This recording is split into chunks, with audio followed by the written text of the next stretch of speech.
Welcome to the Devil's Room podcast, the brand new Man United podcast YouTube channel where football is debated, opinions are strong, and the banter is never ending. I'm Zan, by Ads, Ahmed, TJ, and Mo. Together, we're talking everything Man United, the games, the players, the transfers, the drama, and everything in between. So grab a seat, get comfortable, and welcome to the Devil's Room podcast. Let's talk United. We got a full house today. Uh, Ahmed is back from his holiday. First and foremost, Ahmed, I hope you're well and the holiday went well. We're going to be talking about Man United. Obviously, we lost to Hull first game of the season. Boys, I know we got a lot to sort of talk about, a lot to dissect and opinions and everything.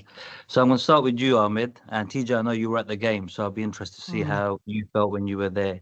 So, Ahmed, take it away. Man United lost 2-0 to Hull, first game of the season. What went wrong? Everything. Everything went wrong. I'm not happy. I'm genuinely not happy with the result. I'm sure you guys aren't happy with the result. A newly promoted team like Hull, it's not like they come up the conventional way. It's something that we should be absolutely beating them with ease as well. I think you guys said it in the first podcast because I did watch from Portugal. You guys said it's not going to be an easy game. We did kind of predict that it's not going to be an easy game, but I don't think anyone expected to lose 2-0. Now, if you look at the stats, we kept most of the possession. We kept the ball well. At times, we lost the ball sometimes in some stupid counters we tried to play out from the back and we didn't look convincing enough. But I don't think any of us are happy, to be honest. I'm not happy. I'm not happy at all. And I don't see it getting any better. Now that I'm probably going to say that Ahmad's injured, we're probably going to come to it in a little while. We look a little bit sloppy. Hopefully we can beat Ipswich, but I'll let you guys discuss that in the rest of the video and we can kind of go on, but I'm not happy at all. What I wanted to understand or say, sort of thing, was do you think it's an overreaction? Because it's Man United, we lost the first game to a newly promoted team. I was checking last 5 seasons opening days. We've won two and lost three, and the three that we've lost, we've actually finished in the top half. The ones we didn't, we finished 8th and 15th. So, is it too much to look into, or are you generally concerned? TJ, you were at the match. How did you see it? And obviously, what do you think? So yeah, like when they scored the first goal, it's like all the players' heads went down and they didn't react from that set piece goal. And then you see playbacks, you see like Maguire holding Mazarari and stuff like that. But yeah, it was quite depleting to see from inside the ground. Like before going into the ground, I was like I kept saying 3-1 the whole day. I kept saying 3-1, but You we were got confident, weren't you? battered. I mean, We got battered. he We must have been saying legit three got one battered. since King's Cross at 3 in the morning when he left Yeah, I home. was. Yes, I've had the longest day yesterday, and yeah, it's just like it's just like two sloppy set piece goals that we conceded. Um, it's the midfield got overrun, like Mm. Tielemans and Santos. Do you know what, people are like ripping into them both, but it's the first game they both played like properly together, so give them some time to gel. Um, but the second half, we it looked like we solidified with a little bit more, but he just didn't have the cutting edge. Like we'll have like chances, but we just couldn't finish them off. But yeah, like I normally don't leave games, but I left like a couple of minutes before the whistle went because I was like, I can't bother watching this nonsense. And Oh, I thought you might have heard that the trains were cancelled, so you're trying to oh get out. luckily for me, my train wasn't cancelled, so That's right, I was all right. I was, but right then. yeah, it's just it was just quite depressing to see like everyone was like happy, and then you could just see in like when I was in the stands, like it's just like no one like it's just like, is this all gonna happen again? And like normally I overreact and say I want this manager out, but now I'm saying like you like it's not on the manager's head. Like come on guys, like these players have been at this club for how many years now, innit? So Mm. But one thing that I would ask you though, because sort of when we was watching at home on TV, and sort of my opinion was that you could play another 45 minutes of that match, and we No, we didn't look wouldn't that have squad scored. at all. No, we wouldn't have scored. And No. and like even Ahmed, like we was you speaking recently as well, that even when you play football yourself, sometimes you can see sort of heads drop and sort of that mentality change. But being in there, sort of live in person, TJ, did you notice that within the play as well? Because we noticed it definitely on TV that everything was overrun, and because 100%, 100%. we weren't looked at scoring, it just looks like the atmosphere of the ground, the occasion, it all got the better of them because we all knew that Hull was going to create a mad atmosphere first sort of Premier League game of the season, but it just felt like in terms of mentality wise, whenever there's a ground where it's quite daunting, everyone's on them, sort of every tackle they just seem to crumble. And this is not the first time that I've seen this. That's the problem when it comes to United. Like, I was saying this to the guy next to me yesterday that like I just like we were 2-0 down at half time. I was like, we need to score in the first 10 minutes of the second half. If we do not score in the first 10 minutes, we will not score in the game because the time will just keep going on and on and on, and then you see it come to that 90 minutes, and then it's game done and it's over and done with. But yeah, it's just like one thing I don't understand is like this obsession with playing Dorgu as a left wing when he's actually his position is a left back. Like Cunha, yeah, he can play as a false nine, but his best position is on the left, or he can play or he could play behind the striker. But Could it it's just could it strictly be that obviously with Rashford and Mainu and these guys that have just come back to training that the match sharpness is not there. So with Dorgu, because he wasn't at the World Cup and Cunha's just come back and Sesko's injured, so you need a striker. And obviously, as Ahmed mentioned, Ahmad was got injured before the game. So if he's yeah, not there, that was a shock he today. had to Yeah. adjust somewhere, and so Dorgu had to play on the left or Cunha to play up top, and then Boom on the right. And if Ahmad wasn't injured, you might have seen Cunha on the left and Bumo up top and Ahmad on the right, potentially as we've seen in pre-season. Mo, I'd like to get your thoughts on this. Obviously, we've heard from Ahmed and TJ, but one thing he picked up, and I want you to sort of tell me what you're seeing. This thing of when United got overran in midfield, and this was the thing when we had Casemiro and even last season, and we were getting overrun a lot in midfield, and we have personally spoken off camera as well when in person and everything. Man United, we always said we need a midfielder that's going to cover every inch of the grass, every blade of grass, the saying. And I know that, we're signing Belieber, which is a good thing. We needed that third midfielder. But is it enough looking at how many games we have this season potentially? We, from a newly promoted team that's come over and sort of outrun us, you can say. How do you see it? Is it still a concern for you, or do you think it's just in time when they get match fitness and they're back what Mainu, Tielemans, everyone's back match fit, that we would be okay with the addition of Belieber? Yeah, I think that's exactly what it is. I think we were lacking a bit of match fitness, and also it's the first game. I completely understand the frustration. I was frustrated as well watching it, but I would say to people, like, relax a little bit. I felt like our spine of the team was not playing. For example, we never had Martinez in defence. We've got Belieber coming in. Kobe Mainoo is one of our regulars. He wasn't starting either. Then we've got Sesko, who's our main striker. He wasn't starting the game. So I felt like we had 3 or 4 players that would be regular starters that were not playing that game. So I would like, chill out a little bit and think, you know what, Santos and Tielemans isn't probably the answer anyway. They're probably not going to be the starting 11 in that kind of midfield. It's probably going to be Kobe Mainoo, and now looking at it, probably Belieber. I think that will be our first 2 kind of pairings in midfield. Yeah, but Mohamed, though, you said Kobe wasn't starting. You said Sesko wasn't starting, right? But even when they came on, they didn't come on too late. So even when they came on, it didn't but that's seem what I'm like much saying. They ain't change. got fitness. They need a couple games together. I think they need a couple games to kind of build up their fitness. Kobe never played the whole summer, so he's pretty much never even had a preseason. Never had a proper kind of World Cup campaign, so he's gonna lack match fitness. Same as Sesko, he's been injured. Martinez came back from injury, played with Argentina World Club. I think he played reasonably well. So once he's back in the team, I feel like he brings a bit of calmness at the back. So hopefully that will kind of support Maguire a little bit there. But going back to the original question, I think if Belieber comes in, he needs to actually come and like, you know, be on form. If he comes and he wants to have like a year settling in and stuff like that, I think we could be like in big trouble across all the competitions. So I don't think we can go and get another midfielder. I don't think there's many people out there to get. I don't think we can afford to spend another 78 million on, like, for example, Adam Walton or someone like that. I don't think that's what we need. I said it in the first kind of podcast that we done. I'm concerned about our defense, and that showed yesterday.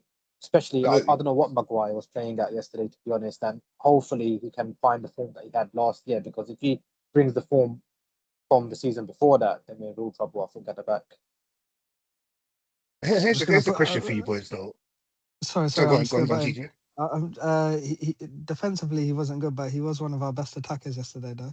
Yeah, he started playing up front, didn't he? But he looked more likely to score out of anyone.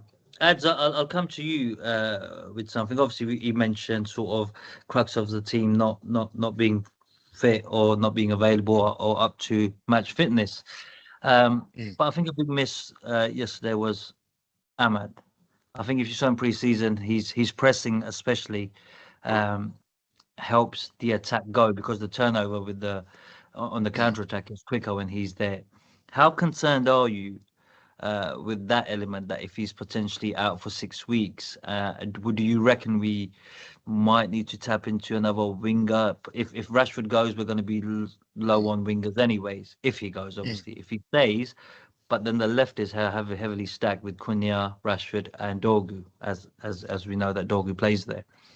But on the right, you only got Mbuma, and if he gets injured, then you're relying on a youngster in Shea Lacey. I'm not sure how comfortable and confident you are with that. Are you concerned, or do you think no, we got enough to attack him? Especially if it's the fact of 6 weeks that we're hearing reports that he's injured for 6 weeks. Now, obviously, TJ was there, and you can see it in person. But even when we was watching it on TV, when the keeper had the ball, they weren't pressing the defenders. They weren't going up to the defenders to press them high. And I noticed that when we were taking goal kicks, who's his name, McBurney, literally on the edge of our box, waiting to press us, where we didn't have that. And in our squad, normally Ahmad's the main guy that actually presses high. So him being out is going to be a big blow for us, because then it gives us another dimension as well. Like, I love Mbeumo to bits, but I think on that sort of right-hand side, Ahmad is more dynamic. He can take on players a lot more confidently.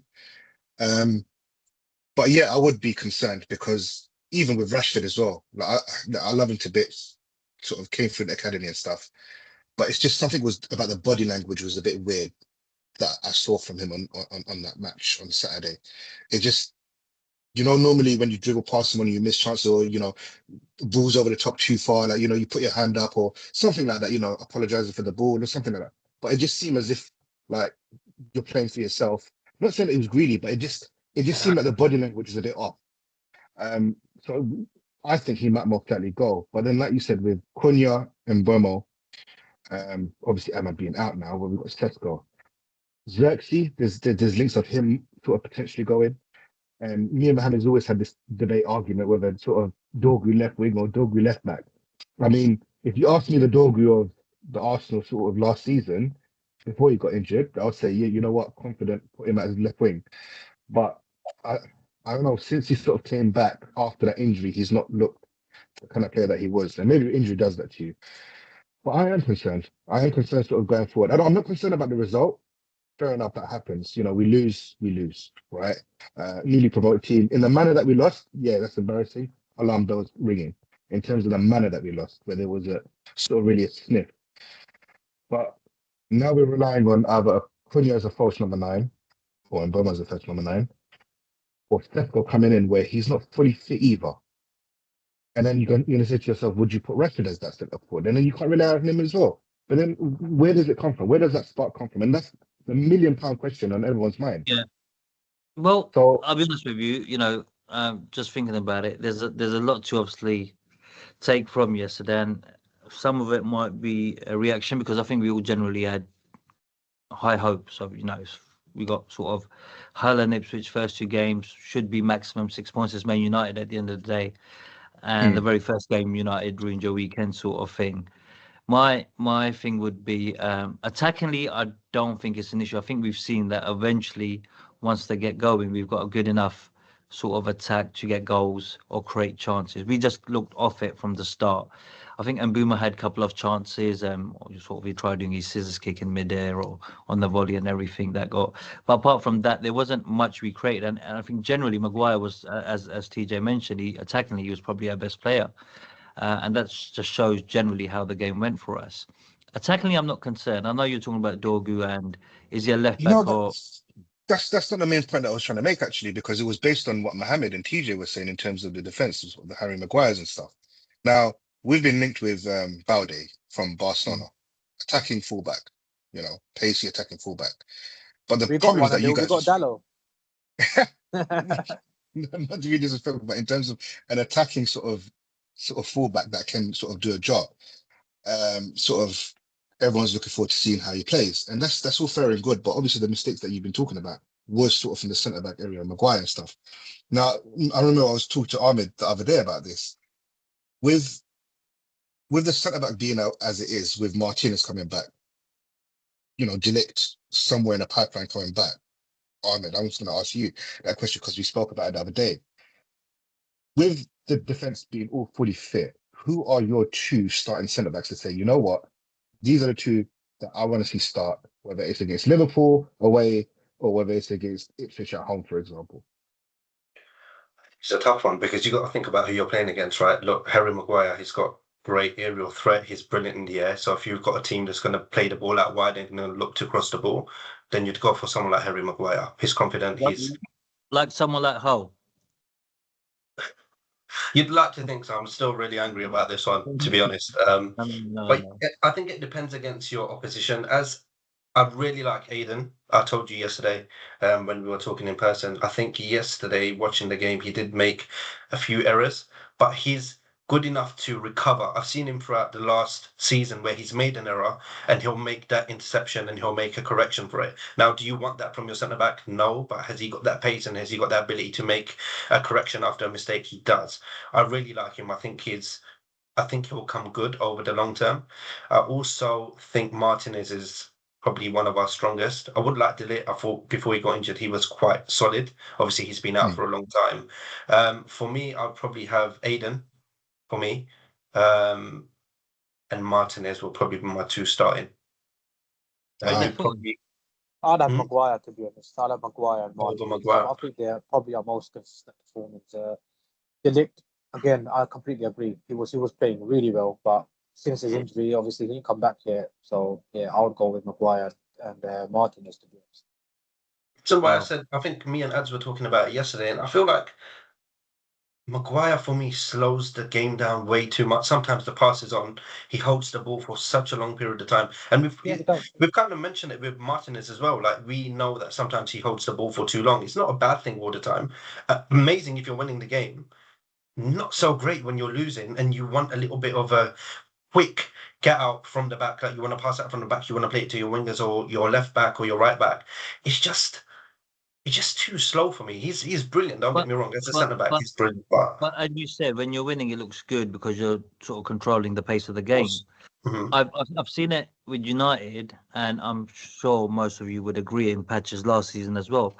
When things are not going down, our players' heads drop too quickly, and the movement in front for that defender must be very frustrating because we're sitting there on TV and we see the wider picture and we're saying, oh, look at him, but they don't make the runs. Even though there's space, no one's coming to the ball, and this is why you need that player like a believer we're getting, I'm hoping, and what I thought maybe Santos would do. And again, I'm not going to be too harsh on Santos. He's just come in and you want him to have some time, but I'm hoping in Belieber what he can do is sort of run towards the ball, get the ball, turn on the half turn and sort of play it forward and get those players moving, because we don't have that. And Carrick was that player himself for us, if you remember. He wasn't the fastest or quickest, but he would read the game so well that once Rio and Vidic had the ball, Carrick was right there for them to get the ball, turn around and then spray it across, or find Scholes who would then spread the ball around. But the movement's just not there. And I think that is where it shows more, especially when you're losing and you want us to up the tempo. the tempo in our team's not there. And you'll get the odd player. So you might get an Ahmad who tries too hard and tries taking on 3-4 players. Or Cunha might do that or something. And it's like, oh God, we're not scoring today. And as Ad said, that you give us another 45 minutes and we weren't going to score. It just feels the build up and everything's slow.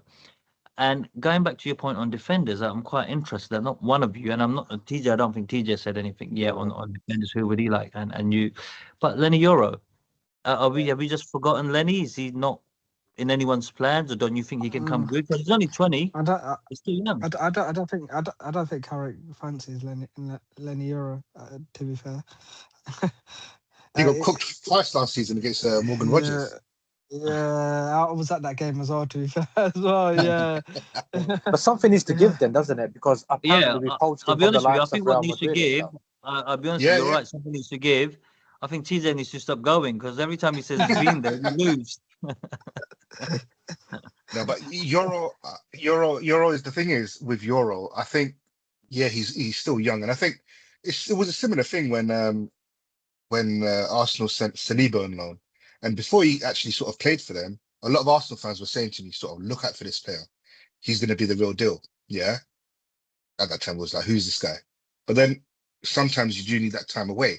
With Lenny Euro sort of just coming into Man United straight away, especially with the kind of defense that we had as well, it's not like there's sort of greatness around him. So there's times where he did look exposed, and then there's times where he had looked solid as well. Unfortunately, the latter times that we have seen him, it looks like a fish out of water, where, you know, he's a bit sort of all over the place, especially the 2 goals against Morgan Rogers. Like, you would think, you know, first time you'd learn your lesson where he cuts in and shoots. And it's like data covered the second time. But I think that I don't know if it's a loan that should be sort of given or just sort of a bit out of the team. No, But then when you look at it, I disagree. I mean, you're saying that you're talking about the Villa away game, right? When we lost and those 2 goals from Rogers. But if you remember the home game, he was arguably our best defender in that game. And in pre-season, he's played right back most of pre-season. And then he started Mazraoui yesterday. So I was surprised at that because every time then he's played, and at the 6 games we had, I think 4.5 of them he played at right back. And I thought going in, it's going to be Shaw, Heaven, Maguire and Euro. And I was quite surprised that he played Mazraoui. And don't get me wrong, I think Mazraoui does a good job. And a couple of times he made some good interceptions yesterday and got his head to a lot of things. But yeah, I think defensively, your question originally was, what's the best partnership? If we're going off what we have, you would argue is De Ligt and Martinez, right-footed right centre-back and a left-footed left centre-back, ideal plan. They both sort of bring something different. Maguire looks like the mainstay at the moment, purely because we don't know if De Ligt's going to be fit or when he's going to be fit and how long he's out. And he's sort of your leader, your presence in the box. And if they're both fit, I think it's a no-brainer. I think De Ligt gets ahead of him personally. Well, one last thing that I'll ask you guys before we move on to sort of Ipswich match. Do you think that Casemiro's absence has sort of exposed on how we are in the field? Do you think having him in that squad has papered over the ground? But before we answer that, TJ, no, the reason why is because even with this whole Tillman stuff, everyone's taking he looks overweight and this is that, right? I remember it was last season or the season before. What's it called? There was a picture of Casemiro. There was a meme saying that he looks like one of them doner kebab workers because he had gained weight. I remember that. Well, you have to take that for sort of face value. I've seen Tillerman get cooked on X so much today. It would happen because he does sort of look overweight, and that's understandable. And I'm just taking that for face value because, you know, as the season goes by, he'll get fit, he'll get better. That's not the problem. But do you think that with Casemiro's absence, where he has scored a lot of set pieces, headers for us, do you think that we're now kind of exposed where maybe it was paper over cracks in terms of what we're lacking? From my perspective, and you hit the nail on the head, a lot of people said that in the ground yesterday. We missed Casemiro, because you know, like, even though he didn't have the legs, he could dictate that midfield and stuff like that. And you know, with bringing in 2 new midfielders straight into a team like ours, they could play amazing, or they could just play like how they did yesterday. but like you're missing that player in Casemiro who was a leader for the whole team as well. You do have other leaders, but with Casemiro, he's a proper legend of the game as well, and he can like calm in certain situations, and you could just see that that he's going to be missed because he had the aerial threat, and like yesterday we was missing that. Like some of the chances that Dogu had, and Casemiro would have scored that as well. But yeah, just he's gonna be missed because he was he was, even though like he got ripped into by like a lot of pundits, like he was a very vital person of that squad and stuff like that. Casemiro was. Yeah, and yeah, Arvid, I would ask you as well. Like, Mm. I think you're half your head's off the screen, but yeah, there we go, much better. So what are your thoughts in terms of, do you think that we've been sort of exposed without sort of the customer now, and do you think Tielemans could? Do you have confidence that Tielemans can turn it around? Just hit the nail on the head. I think yesterday, obviously, we had the boys playing, we had Bruno playing as well. Normally, you can see the leadership quality from him. Yesterday, he looked a little bit lost. I think you touched upon it before as well with the whole Rashford thing. I wanted to kind of disagree with that. You said he looked a little bit, his body language didn't look right for you, or he didn't look like he was enjoying maybe the football. I think what you got to remember is he's come onto the pitch, he's trying to make a change, and I think the whole game as a whole was a little bit frustrating. I think it's too early to say that he's not enjoying his football or his body language is incorrect or not what you expect. I think what we got to remember is, in terms of how the football game's going, how frustrating it is, we weren't getting our way whatsoever. I was looking at the stats earlier, and I've got them on the screen here as well. With Tielemans, for example, 0 chances created, accurate through balls with 0, dribbles completed with 0, interceptions with 0, and tackles made barely anything. And then in terms of our duels that we won 35 compared to Hull City's 50. I think the whole game as a whole, I think the energy was missing for United. I think for me personally, I think that's what made it really, really frustrating. It's not bad. It's you're not going to win every single game. Of course, you would love to. Let's look at it last season. We lost our first game compared to Arsenal. We looked like such a better team last season. And we thought, you know what, this is the team that Amrim's going to take us and we're really going to push on. Don't mind losing those games. We're showing energy. We're showing a bit of fight, you know. Yesterday, you asked me the first question at the beginning of the show, and I said I'm really frustrated. I think not so much the fact that we lost, because we can lose. It's like I don't want to lose when we're not showing energy and there's no fight. And I think we've just gone a bit backwards. I know it's the first game. We know Hull's just been promoted. They're going to be pushing on. They're going to be fighting for the spot, and everyone's kind of written off Ipswich, Hull, Coventry already, and they look like we were the team that got promoted just recently, and I think that's where the frustration come from. Will I miss Casemiro? Do we miss Casemiro? I think it's the leadership element. Yesterday, I didn't see any leadership on the pitch. I think we all the players looked a bit lost. If we can show some leadership on the pitch, I don't think we're missing that much. Believers coming in. And Zan also said that we normally, from defence, we want a player that comes and collects the ball and is confident to turn and make that through ball to the wingers or play it through the middle. I think we've got something like that in Colby, to be honest. He's very comfortable to come and collect the ball. We know he's technically brilliant in small spaces. He can collect the ball. He can ping it off to the left, to the right. We know he's comfortable.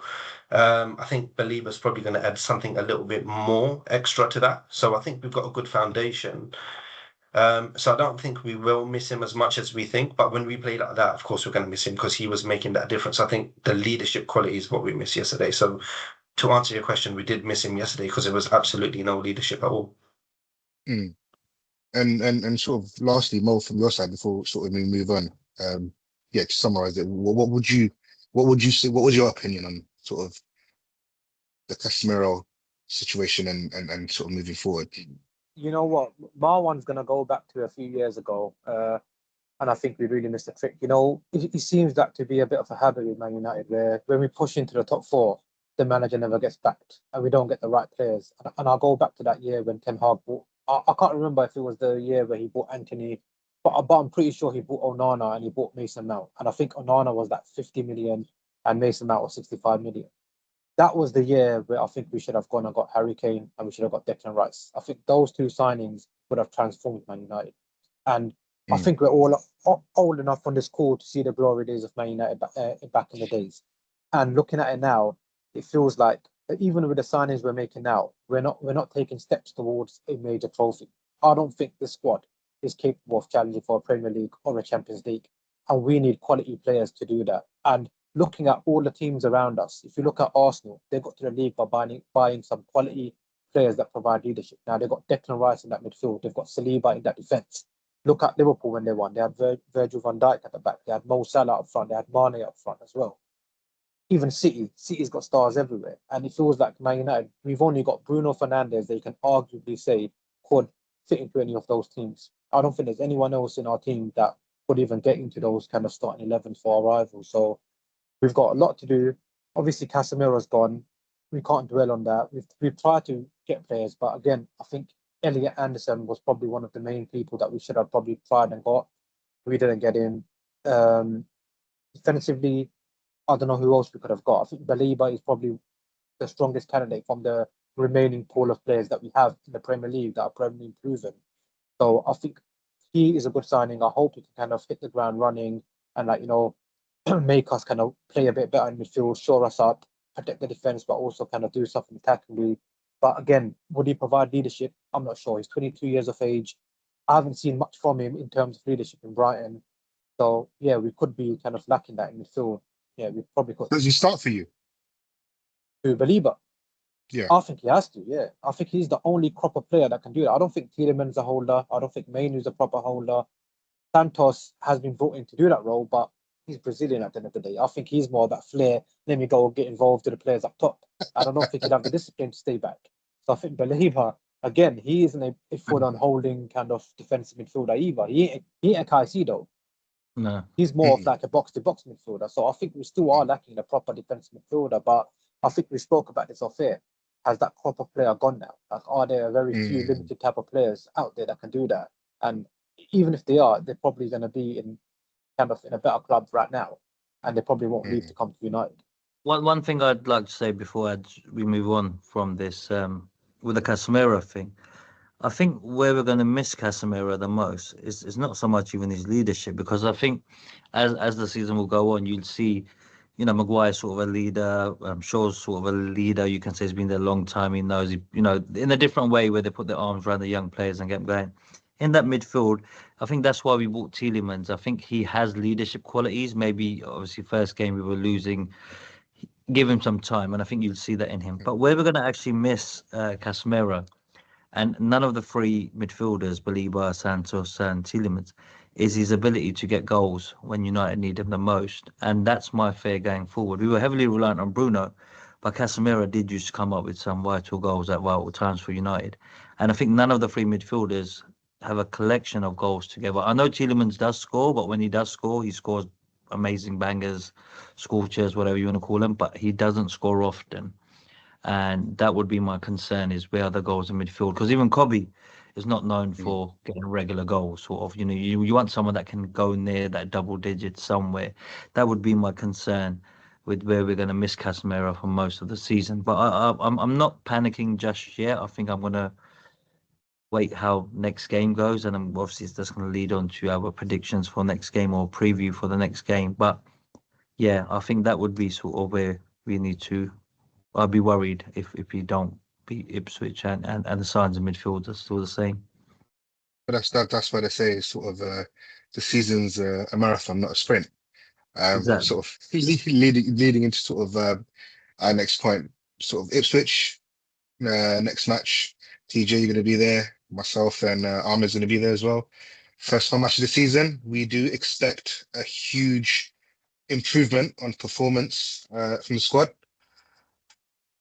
My question is obviously going to ask for your predictions as per usual, but how confident are you that there will be an improvement on performance? TJ, I'll start with you first.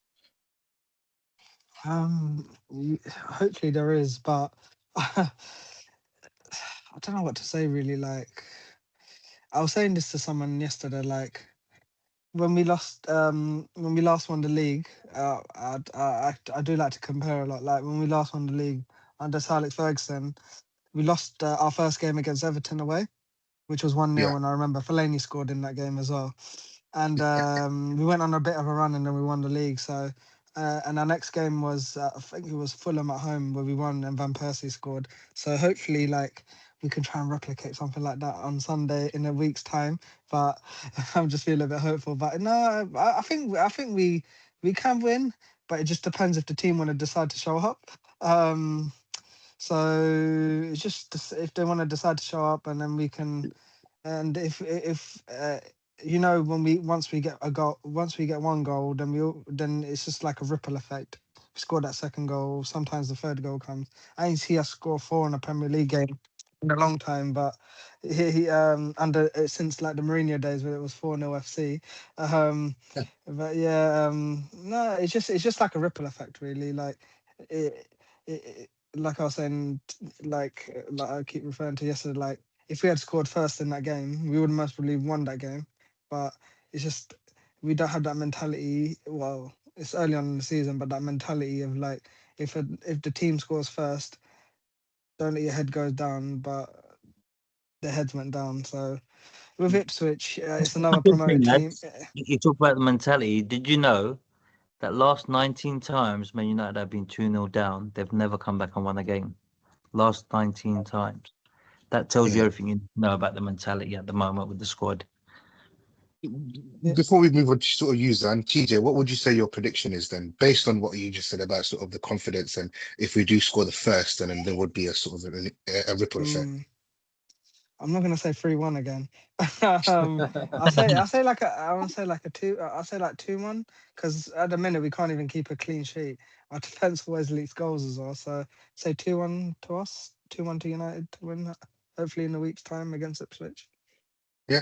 Zan, what about yourself in terms of are you confident that you would see an increase on performances itself? Then the goals will come in if there is performance. But yeah, what are your You thoughts on hope that so. one? You hope so. I know you boys were sort of mentioning, and there was a point I was going to make, and I forgot, but now I remembered. So just before I go back to that, Mo was saying sort of, you see those teams like Arsenal, they have Rice and these players, and sort of Saliba, etc. United don't have that to win the league, and you're right. We do have a lot of sort of players that have been there very long time. My argument would be is Arteta, Klopp, and all these managers did need time. They didn't win the league straight away, and you can't buy the league. You have to build a team.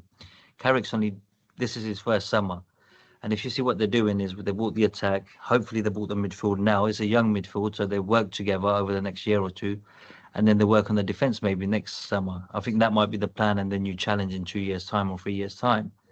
But the key is sort of getting rid of players and then putting that team together, and a young team that will be together for a long time. You're hoping. Our goal is not to win the league. I'd love for us to win the league, don't get me wrong, but I think sustaining that top 4, especially if you see the results that have happened over the weekend. I mean, you saw Villa lost, who were a top 4 team last season, and I know it was against Newcastle, but Liverpool dropped points. City just about won. Arsenal are clear favourites for the league, and we know they're the most sort of settled team out of everyone. But I think this top 4 race is far from over, and we can't just panic yet. Obviously, after 3 games, if United have only got 1 point or 0 points, I'd then be concerned for Carrick and the team. But at the moment, I think it's, see it this way: we're only 3 points off the leaders. That's a joke, guys. Come on, it's only the first game. Allow him. I know you. But as far as United Ipswich are concerned, it's a home game. There has to be a reaction. Maybe Believers there. I don't think he's fit because he was injured last I heard. Already on the pitch before kickoff. That's it. He'll be on the pitch. It might be someone else there as well. So let's see what happens. But because we're looking at a left back or something. But if all goes well, it's Ipswich. We're at home. The crowd will want a reaction, and they're going to let them know, especially the Old Trafford crowd. They let the players know if the first 10, 15 minutes are not going how it should be. I think you would feel the intensity on the ground. So fingers crossed we get a reaction. I'm going for a 2-0, even though I'll take a 1-0 deflected own goal at the moment, but I'll go for a 2-0. Yeah. What about your side, Ahmed? What are your thoughts on Ipswich? You're going to be there sort of together. Yeah. Do you see a convincing win? Do you see a narrow win? Do you see a draw? I think on Zan's point, we're definitely going to let them know if they're not playing well. I might jump on and put my boots on and bring them with me just in case. Look, I'm not concerned, if I'm honest. I'm genuinely not concerned. I think the first game was just frustrating. I think TJ said it depends what United team turn up. at this, we've had a pre-season. I think what we were expecting that United were going to come all guns blazing. I think that's where the frustration element comes into it, because we haven't shown that element of, urgency, or you've gone 1-0 down, let's pick up the pace a little bit. I think it was a hard game. Like I said, I'm not concerned. I think just the element of frustration. Are we going to win the next game? We definitely will. I'll be shocked if we're sitting here next week discussing game week 3 and we're talking about we didn't perform again, or we didn't show that element of urgency. I think we will come good. I think we just need that element of consistency. Like, if we're going to show urgency and we're going to play well, and we need to do it over a long term. There's no point playing one game well and then going to the next game and playing a little bit rubbish, and then we're picking up the paces for the next game. I think we're going to go 2-0 as well. I think we'll probably keep a clean sheet for next game, because the last game was a bit rubbish. I think the defense is probably going to come good. I'll go for a solid 2-0. I'm just hoping what we see in that game is that leadership that I think we were missing, and that urgency, because that's what's going to take us through the hard games. Like, if you're losing 2-0, you need to show some character. I think that's another key word that we need to use here. Like, I really felt like we didn't have no character in the last game. I think the frustration probably got better of us. I'm going to go for a solid 2-0. And I'm confident that next week we're going to be seeing Ken. We'll have something to celebrate about. And bring your boots, heads, because we might need to I'll bring my gloves. I'll bring my gloves. What about you? Yeah, I kind of agree with the predictions from Zan and Ahmed as well. I think it's going to be 2-0, but I don't think it's going to be. I don't think it's going to be like a convincing win. I think it's going to be a comfortable, controlled possession game from United, but it's going to be frustrating at times where we're going to get a lot of the slow passing, we're going to get a lot of the sideways passing, and we're going to be like score attack. But I think we'll get the goals. I think we'll keep a clean sheet. I think we'll win the game. But again, it will be elements of frustration throughout the game. But I think we should kind of sail through with a 2-0 victory. And yeah, I think 2-0. But yeah, not going to be kind of eye-catching performance, but we'll get the job done, I think. Mo, are you saying like frustrated for like 75, 78 minutes, and then we get one goal, and then the crowd goes berserk because it's a bit of relief and the tension's away, and then we go and get a second? Is that sort of game you're saying? Yeah. I think it's going to be frustrating first half, and I think we'll probably score towards the early part of the second half. I think Carrick will give him a good talking to in the dressing room. He's going to try emulate, Ferguson or something. He's going to try give him a kind of, a proper talk at half time. They'll come out, they'll get a goal, and then it will just be frustrating again. Can you get the second? Can you get the second? Yeah. And maybe like the 87th minute or something, someone's going to get that second goal. As long as we win, mate. And just before we round this up and call it an end, Ads, what's your prediction? What do you reckon? Round it up for us. I think 2-0 or 3-0. The reason why is because it can't get any worse than last week. Or Mick McCarthy anyway, it can. No, but it can't get any worse than last week. I think it's a bit of between you and Mo, where I agree with Mo where it is going to be cagey, but I think we'll score around sort of the 30th minute mark, or even just before half time, where it will be nervy until that period. And then once you get that first goal, that floodgate's open. Not in terms of 4-5, but in terms of just having more possession of the ball, sort of having more chances. You're going to have that once you get that first goal. Yeah. And I think with a team like Ipswich as well, like you said, it's just been promoted, and it's the onus is on us. We're the home team. We're going to have possession regardless. And yeah, so as soon as that first goal goes in, it's going to be nervy, but as soon as that first goal goes in, then we'll score sort of maybe 2, pushing at 3. But yeah, that's my thoughts on it. I mean, and if worst comes to worst, Ahmed, we've got our boots, so we've got the boots. Well, let's hope so. You don't need to. I've seen you guys play football, and I hope we don't need to see you on Sunday against Ipswich. Guys, listen, it's been wonderful. Again, it's good to have the whole team there. Thank you very much for your time. To all the subscribers out there, to all the people watching, please like us, subscribe us, follow us. All the socials are on the screen at the moment. We need your support. It'd be nice if you got involved. Send us some questions or things you want us to talk about in the comments below, and we'll respond when we can. I really, really appreciate it.